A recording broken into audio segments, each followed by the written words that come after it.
Pour commencer avec le processus de dégradé sur le contour extérieur du derrière de la tête, on crée une section de référence. On fait connecter la section suivante en diagonale avec cette section de référence. On dégrade chaque section de la même manière en continuant de l'autre côté de la partie inférieure du dos.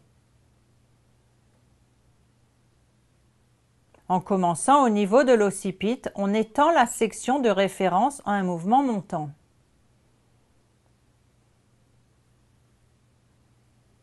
On étend à nouveau cette section de référence jusqu'à ce qu'on arrive au niveau de la couronne.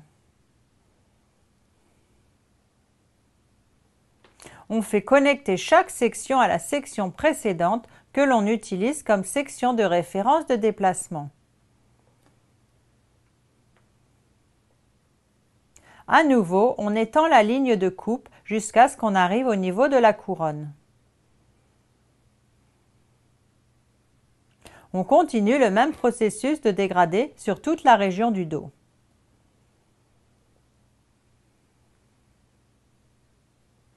On étend chaque section afin de la connecter avec la région de la couronne.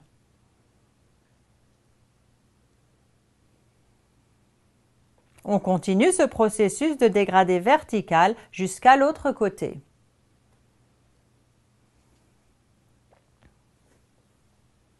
On continue le même processus de dégradé jusqu'à ce que le contour frontal extérieur soit atteint.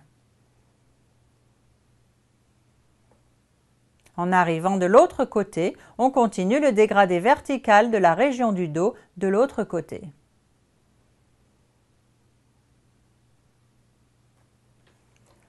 On fait connecter chaque section à la section précédente que l'on utilise comme référence de déplacement.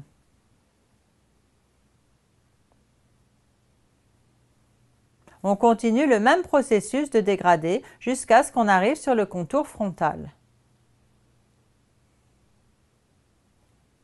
On crée une section de référence qui connecte au niveau de l'oreille la région du côté avec le dessus de la tête.